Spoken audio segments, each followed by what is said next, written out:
বাচ্চার সলিড শুরুর প্রথম থেকেই আমরা সুজিটা খুবই প্রেফার করি, কিন্তু শুধু পানি দিয়ে রান্না করা সুজি বাচ্চাকে খাওয়ানো যে কতটা ক্ষতিকর তা আমরা অনেকেই জানি না। আমরা যদি এই সুজিটাকে একটু অন্যরকমভাবে রান্না করে বাচ্চাকে খাওয়াই, তাহলে বাচ্চার মেধাশক্তি বৃদ্ধি হবে, কোষ্ঠকাঠিন্য দূর হবে এবং বাচ্চার ওজনও বৃদ্ধি পাবে দ্রুত। আসসালামু আলাইকুম, বেবি ফুড বাই মমে আপনাদের সবাইকে জানাচ্ছি স্বাগতম। চলে এসেছি আজকে আপনাদের সাথে সুজির একটি অন্যরকম রেসিপি নিয়ে। আমরা বাচ্চাদেরকে সুজিটা খুব সহজেই খাওয়াই, কিন্তু আমরা যদি এই রেসিপি ফলো করে বাচ্চাকে সুজিটা খাওয়াই, তাহলে বাচ্চাদের ওজন খুবই দ্রুত বৃদ্ধি পাবে এবং বাচ্চারা স্বাস্থ্যবান হয়ে উঠবে খুবই দ্রুত। অনেক বাচ্চারাই কিন্তু সুজিটা খেতে চায় না।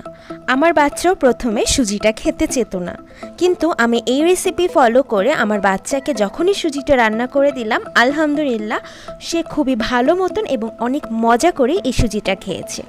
সুজি কিন্তু আমরা কম বেশি সবাই রান্না করতে পারি। আমার আজকের রেসিপিটা মূলত নতুন মায়েদের জন্য, যারা বাচ্চাকে কিভাবে সুজিটা দিবেন তা বুঝতে পারছেন না।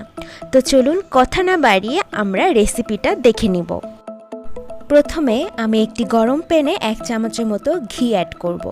আপনারা চাইলে এখানে বাটার বা নর্মাল তেলটাও ব্যবহার করতে পারেন। তারপর এতে কয়েক টুকরা দারচিনি এবং কয়েক টুকরা কিশমিশ আমি এরকম কেচি দিয়ে ছোট টুকরো করে কেটে নিব।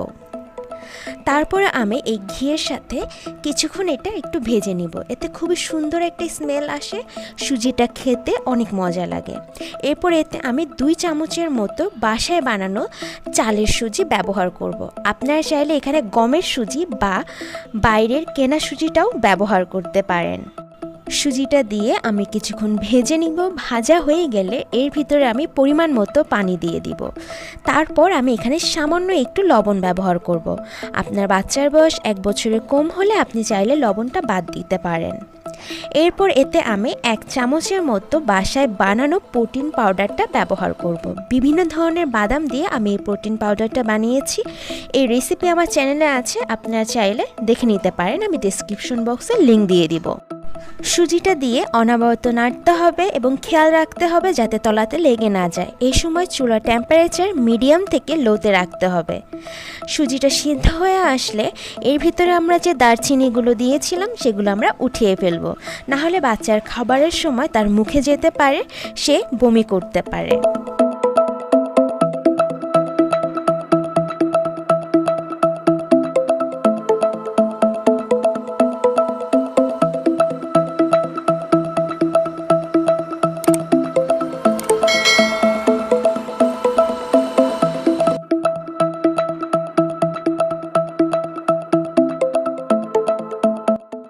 সুজিটা খুবই ভালো মতো সিদ্ধ করে নিতে হবে।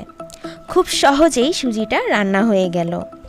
এরপর আমি একটি বাটিতে ঢেলে নিব। সকালের নাস্তাতে অথবা দুপুরের খাবারে কিংবা সন্ধ্যার নাস্তাতেও কিন্তু বাচ্চাকে এই সুজিটা দিতে পারেন। সুজিতে কিন্তু বাচ্চাদের ওজন খুবই দ্রুত বৃদ্ধি পায়। সপ্তাহে যে কোনো 2 দিন একবেলা এই খাবারটা বাচ্চাকে দিবেন। এরপর এতে আমি 2 চামচের মতো ফর্মুলা মিল্ক অ্যাড করে নিব।